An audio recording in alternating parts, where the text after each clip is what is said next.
So back in 2020, the world kind of successfully came together to pass this massive set of international regulations. The goal was to clean up the incredibly toxic sulfur-heavy exhaust that was just pumping out of the world's cargo ships. And, well, it worked. Yeah, it was a huge win. Right, an undisputed massive win for global air quality and human health. But it also, and this is wild, it accidentally caused a massive violent spike in global warming. Welcome to today's deep dive. It's honestly one of the most sobering ironies in modern science. I mean, we set out to fix an immediate health crisis, and in doing so, we basically unmasked a planetary one. Yeah, and that's exactly what we are dissecting for you today. We're looking directly at the real-time, accelerating reality of global warming. And, our mission for you isn't just to rattle off a list of apocalyptic stats to add to your daily doom scroll. Right, nobody needs more of that. Exactly. We're cutting through that noise. We want to understand the actual physical mechanisms at play, like why the climate is warming faster right now than almost any model predicted. And, critically, what the realistic roadmap out of this actually looks like. And to do that with any real accuracy, you have to bypass the op-eds and just go straight to the raw data. Which is exactly what we've done. We're grounding this conversation entirely in the latest scientific consensus. So for you listening, we've pulled together an incredible stack of sources. We're looking at real-time data from the World Meteorological Organization, the UN, NOAA, Oxford's Bioscience Journal, the World Resources Institute, and Yale Climate Connections. It's a phenomenal, if heavy, stack of research, but it tells a story of extreme physical complexity and ultimately a story of massive economic and technological momentum. Okay, let's unpack this, because the headline data from the World Meteorological Organization is just jaw-dropping. 2024 was the hottest year ever recorded on Earth. But I want to pause on that phrase, ever recorded. Yeah, that's an important distinction to make. Right, because when we say that colloquially, we usually mean since the 1800s, when people actually started writing down thermometer readings. Yes, the instrumental record. But the scientific community looks much further back, using paleoclimatology, things like ice cores and sediment layers. And when you look at that data, the context of 2024 is just staggering. How staggering are we talking? Well, the research indicates that 2024 was likely hotter than the peak of the last interglacial period. For you listening, if we put that on a timeline, that was roughly 125,000 years ago. Wait, 125,000 years. I mean, we really have to let that sink in. Yeah, it's deep time. That is long before modern humans had even figured out agriculture, let alone spread across the globe. We're currently trying to operate human civilization in a climate that human civilization literally did not evolve in. And that right there is the crux of the crisis. We've built our entire global infrastructure, our coastal real estate, agricultural belts, shipping ports, power grids, for a climate that essentially no longer exists. We optimize for a world that vanished. Exactly. And what the Oxford Bioscience Journal updates to the IPCC figures show is that the rate at which we're moving away from that familiar climate is shifting violently. We're now warming at about 0.27 degrees Celsius every single decade. Which, to the average person sounds like a tiny number, 0.27. It does sound small until you look at the historical momentum. That rate of 0.27 degrees per decade is nearly 50% faster than the warming rates we measured back in the 1990s and the 2000s. It's 50% faster. Yeah. And the fuel for that acceleration is, of course, greenhouse gases. But it's not just carbon dioxide. The data tracks what we call CO2 equivalent gases. Oh, right. Before we go further, let's unpack that term for the listeners. CO2 equivalent. That means we're rolling other greenhouse gases like methane from agriculture or leaks from natural gas pipelines into one standardized metric, right? Just to measure the total trapping power. Precisely. We convert their global warming potential into a common currency, which is CO2. And humanity added an additional 200 billion tons of these CO2 equivalent gases into the atmosphere just between the years 2020 and 2024. 200 billion in 4 years. Yep. Atmospheric CO2 is now 50% higher than it was before the Industrial Revolution. Okay, but hold on. I have to challenge something here. I understand the basic greenhouse effect. We burn fossil fuels, gases trap heat, the planet warms, but we've known about this for decades. Yeah. I mean, we were burning a massive amount of coal in the 90s, too. It's like we're not just driving toward a cliff, but someone keeps pressing harder on the gas pedal. Why the sudden violent jolt right now? Why is the acceleration 50% faster today? We must be missing a variable here. You are hitting on the exact question climate scientists were asking, and it brings us right back to those shipping regulations we mentioned at the start of the deep dive. Oh, right. The sulfur ban. Exactly. It turns out that for a very long time, humanity had unintentionally created a massive invisible shield that was masking just how much we'd warmed the planet. And by trying to clean up the air, we accidentally stripped that shield away. Here's where it gets really interesting. Wait, so cleaning up one type of pollution accidentally sped up global warming? What's fascinating here is how it comes down to something called the albedo effect, which is essentially a measure of how reflective the Earth is. Okay. White surfaces, like ice or clouds, have a high albedo. They reflect solar radiation back into space. Dark surfaces, like the open ocean, absorb it. Now, for decades, massive cargo ships burned a very cheap, dirty type of fuel called bunker fuel, and that released massive amounts of sulfur dioxide. Which causes acid rain, respiratory issues, asthma, basically all the reasons we wanted to ban it. Right, it's terrible for human health. Right. But in the atmosphere, those sulfur particles acted as what we call cloud condensation nuclei. Meaning what exactly? Basically, water vapor needs a tiny particle of dust or pollution to cling to in order to form a cloud droplet. All those ships crisscrossing the oceans were pumping out sulfur, which seeded these incredibly thick, bright, low-lying marine clouds. Wow. You could actually look at satellite imagery and see these bright white cloud trails tracing the major shipping lanes across the Pacific and the Atlantic. So they were essentially creating an artificial canopy of reflective clouds over the darkest parts of the ocean. Precisely. They were acting as tiny mirrors, reflecting a significant amount of incoming sunlight back into space. It was this unintentional global cooling shield. Then, in 2020, international maritime regulations forced ships to switch to cleaner fuels. The sulfur vanished almost overnight. And without the sulfur particles to seed the clouds dissipated. They thinned out significantly. The mirrors were removed. Suddenly, all that dark, open ocean was exposed to direct sunlight. The Earth's overall reflectivity decreased. Oh, man. Yeah. The researchers calculated that the sudden loss of that aerosol cooling shield was energetically equivalent to adding a massive 138 parts per million of CO2 directly into the atmosphere, practically instantly. That is genuinely mind-blowing. Yeah. We fixed a massive public health issue, and by doing so, we unmasked the true terrifying heat of the planet. We were already turning up the thermostat, but the shipping pollution was essentially an air conditioner we didn't know was running. We shut off the AC, and boom! It perfectly illustrates why we need highly coordinated global science. You cannot just look at one variable in a vacuum. The atmosphere doesn't care about our policy silos. The climate system is so incredibly sensitive and interconnected that tweaking one dial, even with the best intentions, can have massive unintended consequences. So all of this extra heat from the 200 billion tons of new greenhouse gases, plus the sudden flood of solar radiation from the missing clouds, is now trapped. The Earth is retaining vastly more energy than it is letting out, but that energy has to physically go somewhere. It doesn't just sit politely in the sky. It really doesn't, and where it goes is mostly into the water. If you look at the data from NOAA, global ocean heat content hit an all-time record in 2025. Into the oceans. Yeah, the oceans have actually been acting as our primary sink for this excess energy since the 1990s. They absorb roughly 90% of all the excess heat trapped by greenhouse gases. Yeah, I always try to visualize it like wrapping a high-end smartphone in a thick wool blanket while it's running a massive app. That's a good way to look at it. Yeah, the blanket is the greenhouse gases. Sure. The heat can't escape, so the battery swells. The oceans are essentially a giant overfilled battery that's been quietly soaking up all this kinetic energy. But a battery can only hold so much charge before the casing bursts and it violently discharges. That is a very accurate analogy, and that violent discharge is what we experience as catastrophic weather. People often think of global warming as just getting a little sweatier in the summer, but warming the oceans is literally pumping pure, volatile energy into the atmosphere. Because warmer water evaporates faster. Exactly. And warmer air holds exponentially more moisture. It's basically storm steroids. It really is. When you have record ocean heat, storm systems don't just get windier. They pull an astronomical amount of vaporized ocean water into themselves. That's how you get what we saw in 2024. Typhoon Yagi in Southeast Asia took over 800 lives and caused $14 billion in economic damage because of catastrophic flooding. And we saw the exact same physics with Hurricane Helene in the U.S.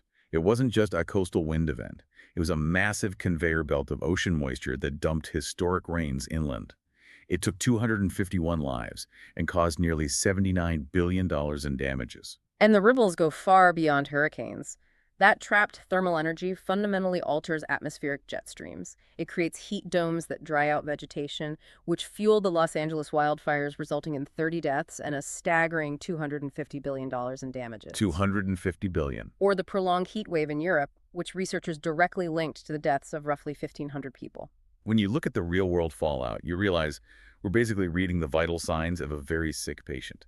It's not an abstract chart anymore. The scientific community tracks it exactly like that. And right now, 22 out of the 34 planetary vital signs they monitor are at record extremes. The UN projects that from the knock-on effects things like heat stress on agricultural workers, crop failures causing malnutrition, expanded ranges for malaria, climate change, is on track to cause an additional 250,000 deaths every single year between 2030 and 2050. 250,000 people every year.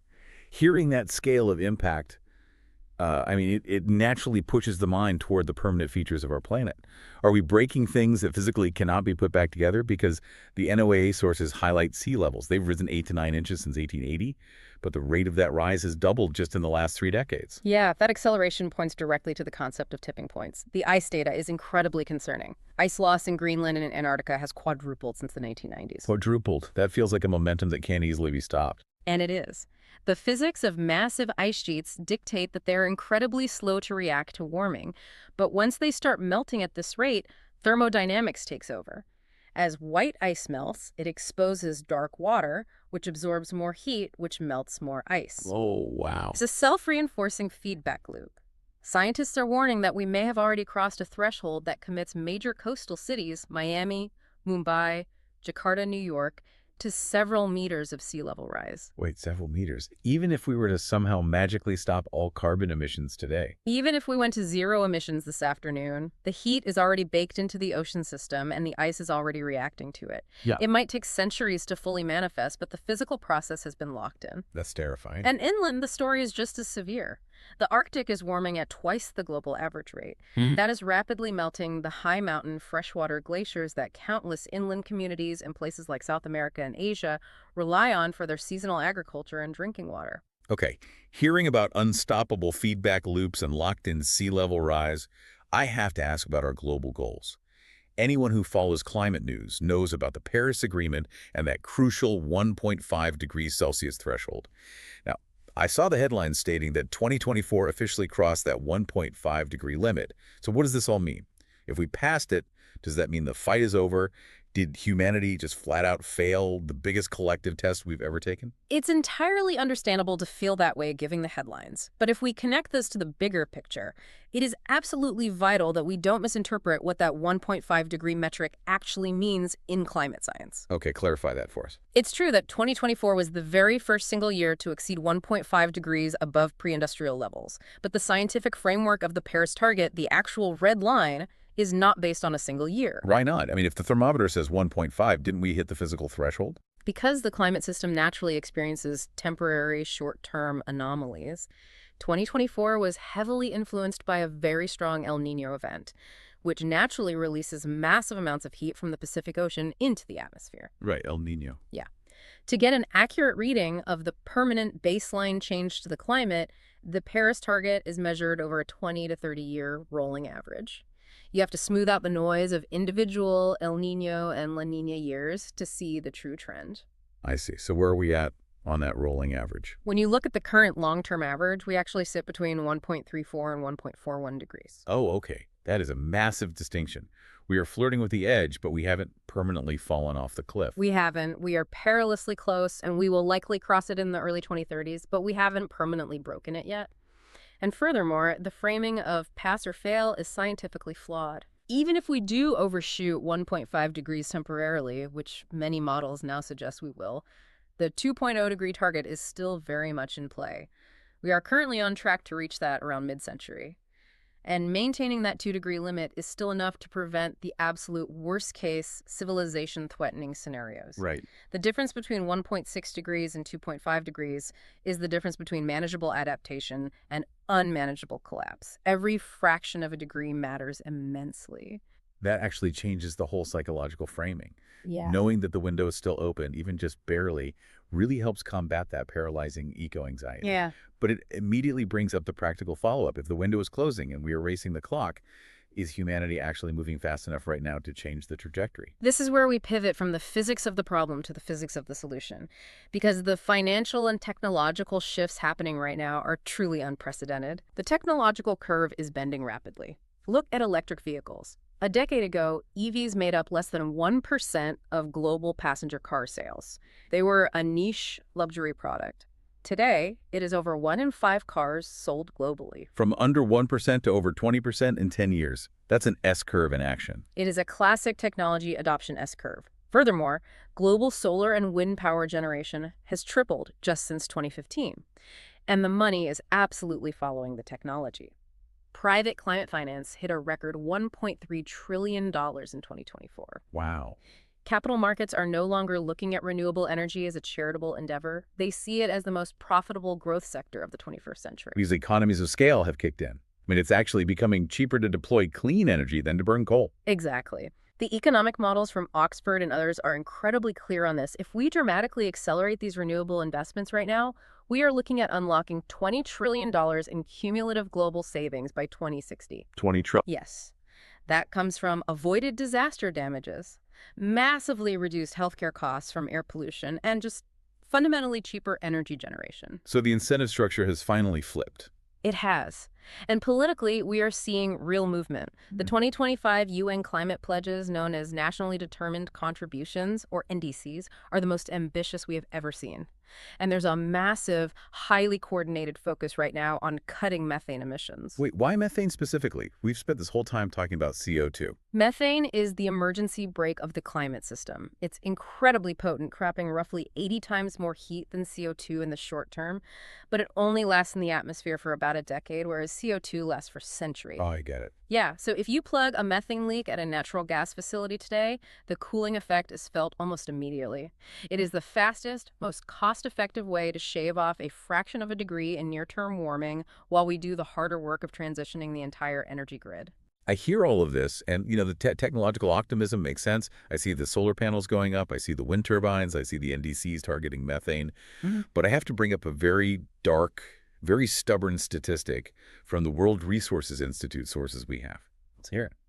Despite all that growth, fossil fuel consumption still hit a record high in 2024. And the energy gap between fossil fuels and combined wind and solar is still roughly 31-1 globally. Yeah, it is a massive structural mountain to climb. Right. And honestly, as someone living through this, looking at that 31-1 gap, it can feel incredibly futile. I meticulously sort my recycling, I take the bus to work, I buy a plant-based burger, and then I read that global oil demand just hit another record. Right, it's discouraging. It feels like I'm trying to bail out the Titanic with a thimble while massive corporations are drilling more holes in the hull. Like, do my individual choices actually even matter? This raises an important question, and it's a completely rational response to feel overwhelmed by that asymmetry. But that feeling of futility often stems from a hyper-focus on the concept of the personal carbon footprint. And it's worth noting that the idea of the personal carbon footprint was actually heavily promoted by fossil fuel companies decades ago. Wait, really? To shift the blame? Yes. If they can keep you fixated on the guilt of your own daily commute, you aren't looking at systemic industrial extraction. Oh, wow. So the short answer is yes. Individual actions like eating less meat or adopting solar do matter because they drive early market demand and shift cultural norms. But if you are only looking at your personal emissions, you are fundamentally misunderstanding your own power. So how should we be thinking about it? You have to pivot your perspective towards systemic leverage. The barrier we face right now to closing that 31-1 gap is no longer a technological one. Carbon capture, green hydrogen, massive grid-scale battery storage. The technology exists, it works, and it is scaling. So what's holding us back? The only real barrier holding us back from the necessary speed is political will and entrenched fossil fuel subsidies. So the focus has to shift from just auditing our own grocery carts to changing the rules of the game entirely. Precisely. The single most vital individual action you can take right now is voting. It's organizing in your local community. It's holding utility companies and politicians accountable. That massive gap won't be closed just by individuals voluntarily deciding to buy less gas. It'll be closed by structural policies that force the rapid deployment of renewables, upgrade our electrical grids, and aggressively phase out fossil fuels. Your leverage as an engaged citizen is exponentially more powerful than your leverage as an isolated consumer. That makes total sense. It takes the pressure off this idea of personal environmental perfection, which is impossible anyway, Mm. and it puts the focus back on collective structural power. Exactly. We have the capital, we have the technological roadmap, and we still have a narrow, physically open window of time. So, to synthesize everything we've unpacked for you today, yes, the Earth is warming at a rate that is truly unprecedented in the history of human civilization. The acceleration is real, fueled by compounding factors like greenhouse gases and the incredibly complex loss of our aerosol cooling shield. The physical impacts, the supercharged storms, the rising oceans, the heat domes, are not a projection for 2100. They are the current reality. They're happening now. Right. But the absolute most important takeaway from this deep dive is that the final trajectory is not permanently locked in. The 1.5-degree and 2-degree windows haven't closed yet. Every single fraction of a degree determines the safety of millions of people, which means we are standing at the exact moment in history where massive systemic human action is most valuable. It is undeniably the defining challenge of our era. And, I think there is one particular thought from today's deep dive that we should really sit with moving forward. We learned today that simply enacting environmental regulations to clean up shipping pollution accidentally stripped away a massive cooling shield, sending an incredibly complex shockwave through global temperatures. It really makes you wonder, given how incredibly intricate the atmospheric system is, what other hidden massive balancing acts are currently operating over our heads that we might unknowingly disrupt next as we attempt to engineer our way out of this? Man, it is a profound and honestly slightly terrifying thought to leave on. It perfectly highlights exactly why we need rigorous, peer-reviewed science guiding our policy, not just good intentions. Thank you for joining us on this deep dive.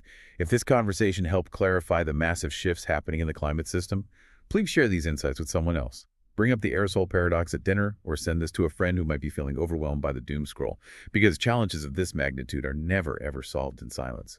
Stay curious, stay engaged, and we'll catch you on the next deep dive.